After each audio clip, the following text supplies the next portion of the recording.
Good morning students. आज पिछली कक्षा सिंपल के यूज तक पढ़ लिया। आज फ्यूचर कंटिन्यूअस के बारे में पढ़ेंगे। अब है future continuous tense. Continuous tense Hindi पहचान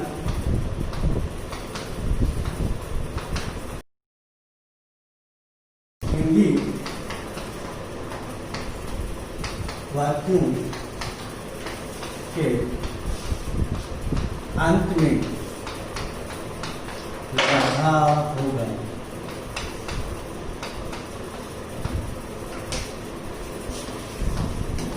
वही होगी, रहे होंगे आदि क्या रहे होंगे, रहा होगा, इस प्रकार। यानी काम को भविष्य में जारी रहना पड़ता है। क्या बताते हैं कि नियर फ्यूचर में, भविष्य काल में क्या है, फ्यूचर टेंस में काम का चालू बताया जाता है। क्या काम जारी है भविष्य में, इस टेंस के माध्यम में बताया जाता है। फिर मैं भारतीय स्कूल में पढ़ रहा हूँ। कहने का मतलब यह है कि आने वाले भविष्य में काम को जारी रहना बताया जाता है टेंस के माध्यम से। इसके हेल्पिंग वर्ब है, हेल्पिंग वर्ब है गोइंग, कंटिन्यू, विल और शैल। विल और शैल इसमें आ जाएगा साथ में क्या, बी। क्या आ जाएगा, विल बी और शैल बी। क्या आ जाएगा, विल बी और शैल बी। वही will be second object, third person के साथ, यानी सेकंड पर्सन और थर्ड पर्सन के साथ विल बी और शैल बी किसके साथ आएगा, फर्स्ट पर्सन के साथ। फर्स्ट पर्सन के साथ शैल बी और सेकंड पर्सन के साथ विल बी और shall be. Main verb, man verb की वर्ब प्लस आईएनजी। क्या जाएगा, वर्ब प्लस आई। सभी कंटिन्यूस में आईएनजी फॉर्म आती है। अब इसकी अफर्मेटिव सेंटेंस ले लो।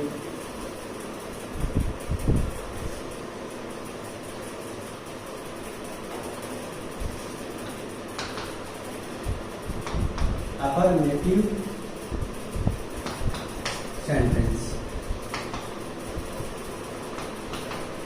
अफर्मेटिव सेंटेंस देखो, सब्जेक्ट प्लस विल और shall plus be plus verb की ING form, object and verb police form.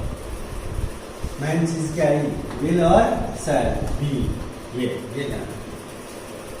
ठीक है, एक बात कहते हैं, मैं कल इस समय अंग्रेजी पढ़ रही होगी। अब देखो, कल बता रहे हैं भविष्य, कब, इस समय क्या कर रही थी, काम जारी है, क्या कर रही है। अब आपको सब्जेक्ट देगा सी, सी थर्ड पर्सन है, क्या जाएगा, विल, विल आ गया थर्ड पर्सन के साथ। अब क्या आएगा, बी, पढ़ रही होगी, रीडिंग इंग्लिश, एट दिस समय, eight this time, at this time tomorrow।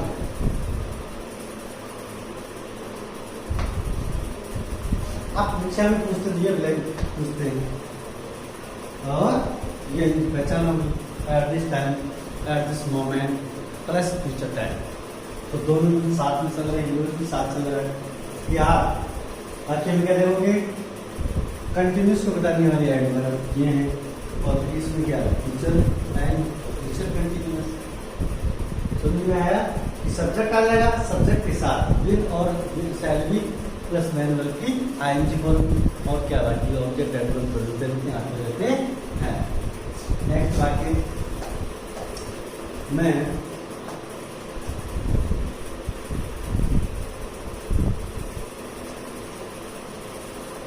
अगले साल, अगले वर्ष इस समय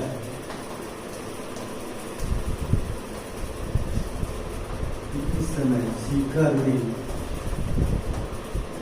रह रहा होगा। ठीक है, आई। अब दूसरा एग्जाम्पल इसीलिए लिया गया है कि हम सब्जेक्ट चेंज कर लें। तो आई और बी के साथ क्या आएगा, सैल आएगा। आई के साथ क्या जाएगा, सैल बी लिविंग, रहना living in Sikar eight this time. Next year, अब नेक्स्ट ईयर तो फ्यूचर टाइम बता रहा है, eight this time present continuous को बता रहा है, फ्यूचर कंटिन्यूस को बता रहा है, फ्यूचर कंटिन्यूस टेंसेस में बता रहा है। ऐसा समझ में, इससे आपको ध्यान के देना है कि सेकेंड पर्सन और थर्ड पर्सन के साथ क्या यूज करोगे, ये यूज करोगे। फर्स्ट पर्सन आई और बी, केवल फर्स्ट पर्सन आई और बी के साथ क्या करना है, सैल यूज करना है। इतना ही ध्यान करना, पूरे टेंस में अगला टेंस भी पढ़ोगे ना, तो वही है, कोई पता नहीं आएगा।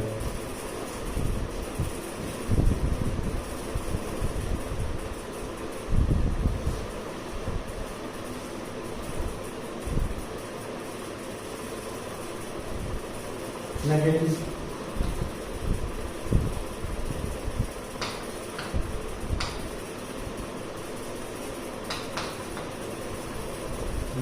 सेंटेंस, नेगेटिव सेंटेंस में देखो वही है, सब्जेक्ट प्लस विल और शैल प्लस नॉट। एक बात में ध्यान देना, not is used after helping.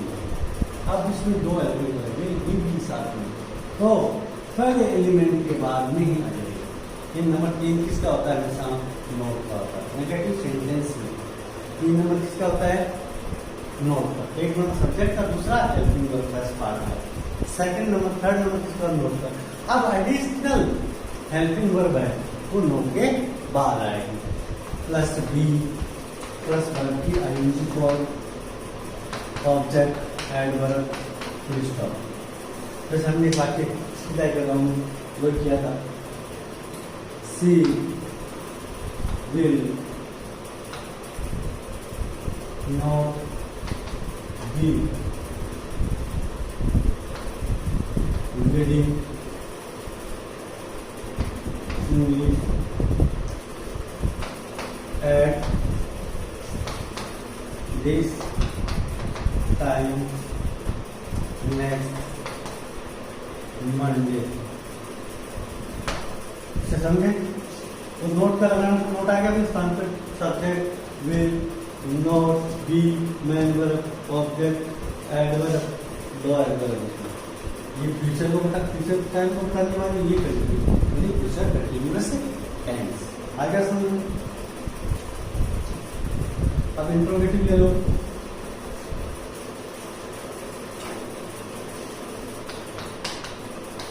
Interrogative sentence. Interrogative sentence दो प्रकार के आपको बताइए। पहला फर्स्ट है yes oblique no type, yes no type question. तो क्या जाएगा, फिर oblique cell plus subject.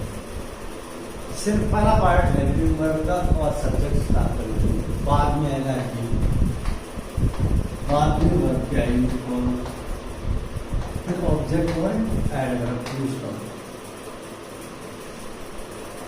Checking WH word type sentence.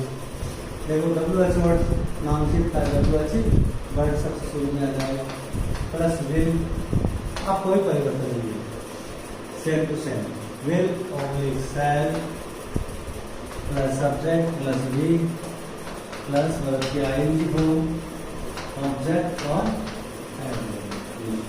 Question mark, question mark है, ठीक है। अब दोनों की बाकी देख लो, तो जिस क्या वर्ड शुरू में आएगा, क्या मोहन बात करें,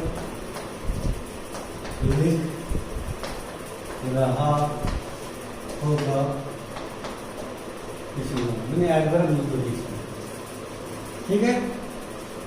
तो क्या जाए, मोहन के लिए विल मोहन, पहले हेल्पिंग वर्ब आ गई, उसके बाद मोहन आ गया, उसके बाद में क्या आ गया, बी राइटिंग ए लेटर, तो दिक्कत आई, यानी हेल्पिंग वर्ब और सब्जेक्ट स्टार्ट करना है। अब अफर्मेटिव बनाते हैं इसका, क्या बनेगा, मोहन यहाँ आ जाएगा, इसका नेगेटिव बनाते हैं, तो मोहन तो इधर ही आएगा, हेल्पिंग वर्ब है, हेल्पिंग वर्ब क्या जाएगा, नॉट आ जाएगा, नेगेटिव हो जाएगा। आंसर देते हो आप, उसमें जब कैसे देते हो, इसका आंसर जाना वाला yes, Mohan will be writing a letter, Mohan पता लिखा, नो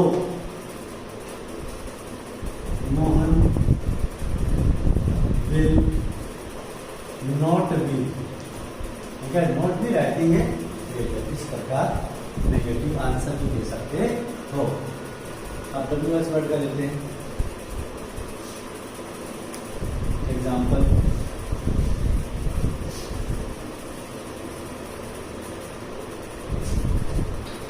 WH वर्ड का एग्जाम्पल है मेरा, when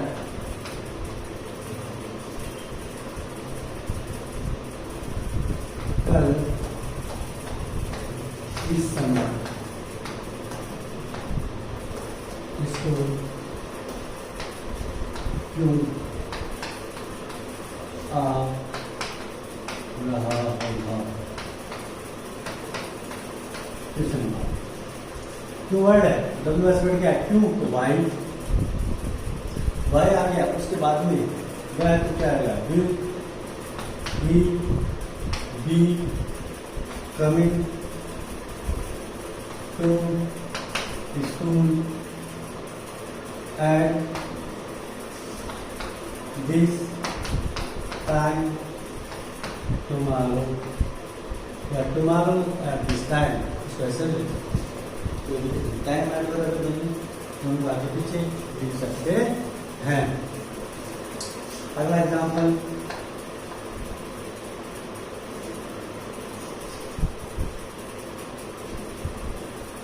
हम अगले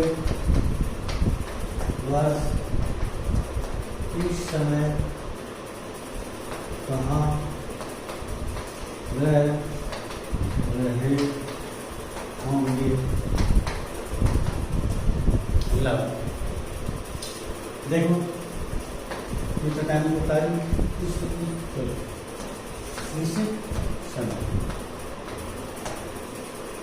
WH वर्ड क्या है, इसमें WH वर्ड है कहाँ, तो बिहेव नहीं रहा, अब हम क्या है, फर्स्ट पर्सन क्या जाएगा, said, we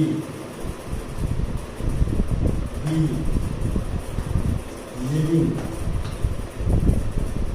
at this time, next year, इसमें कोई कंफ्यूजन की बात नहीं, यूज वही है, साथ में एडवर्ब है। तो देखो आपने इसके WH वर्ड कैसे लिए, अब यूज में क्या करना है, मात्र एक लाइन याद रखो आप, मात्र एक लाइन। देखो यूज में देखो eight this time, at present, at this moment, now. इनके साथ क्या हो, फ्यूचर, फ्यूचर सिंपल टेंस की एडवर्ब, सिंपल टेंस की क्या हो, एडवर्ब साथ हो, जैसे टुमारो, नेक्स्ट वीक, आगे का वर्ष दिया हो, आगे का महीना दिया हो, तो इसमें future tense, future continuous tense का प्रयोग किया जाता है। ठीक है, अगली क्लास में हम पढ़ेंगे फ्यूचर परफेक्ट के बारे में। कोई डाउट हो तो पूछ लेना। थैंक्स।